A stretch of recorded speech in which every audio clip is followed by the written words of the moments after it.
ઈષ્ટદેવ ભગવાન શ્રી સ્વામિનારાયણ, પૂજ્ય મહારાજશ્રી, પૂજ્ય વક્તાશ્રી સંતો, પૂજ્ય સર્વે બ્રહ્મનિષ્ઠ સંતો, સર્વે વાલા હરિભક્તો, સર્વને ભાવથી જય શ્રી સ્વામિનારાયણ.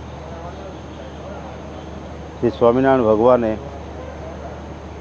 આ ભૂમિ ઉપર પધારીને જે જગ્યાએ લક્ષ્મીજીએ તપ કર્યું છે તે જગ્યાએ સુંદર બ્રહ્માનંદ સ્વામી પાસે કમળ આકારનું મંદિર બનાવીને જે મૂર્તિઓ પધરાવી એ મૂર્તિઓને આજે 200 વર્ષ થયા છે.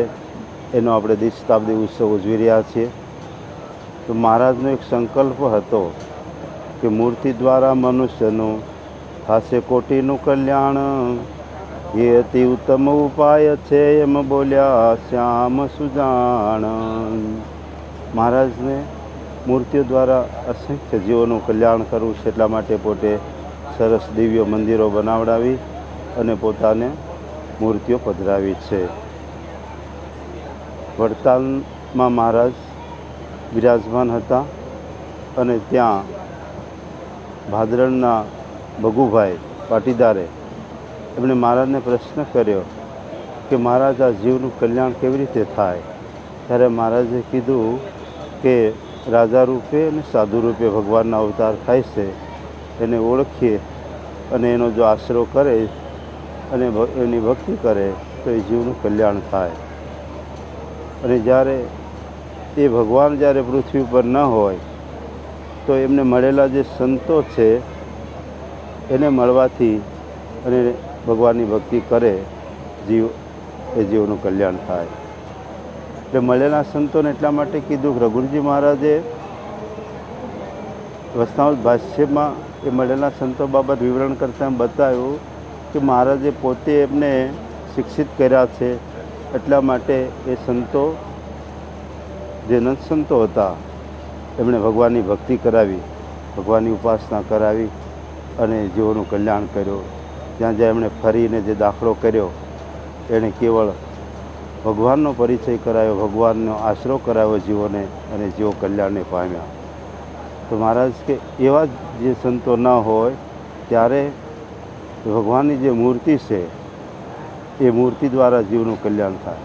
એટલા માટે મહારાજે પોતે જે મૂર્તિઓ પધરાવી છે અથવા મહારાજની આજ્ઞાથી જે આચાર્ય મહારાજ જે મૂર્તિઓની પ્રતિષ્ઠા કરે છે કે મૂર્તિઓ આપે છે એ મૂર્તિનો આશરો રાખી અને ધર્મ પાળીને એ મૂર્તિઓની જો ભક્તિ કરે, એની સેવા કરે તો જરૂર જીવનું કલ્યાણ થાય.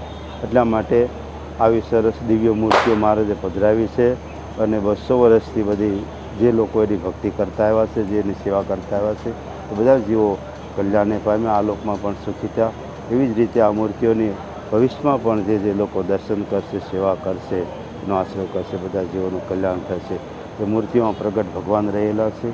એ મૂર્તિઓની જ્યારે પ્રતિષ્ઠા થઈ ત્યારે ગાયકવાડ સરકારે જે હાર આપ્યો છે, ગૌતમ સ્વામી કહેતા કે એ હારની વેલ્યુ અમે કરાવી એના સરકારી વેલ્યુઅર પાસે, તો એમ કીધું કે આ હાર જે છે અમૂલ્ય છે અને એની કિંમત આખી સંસ્થાની કિંમત કરતાં પણ વધારે છે.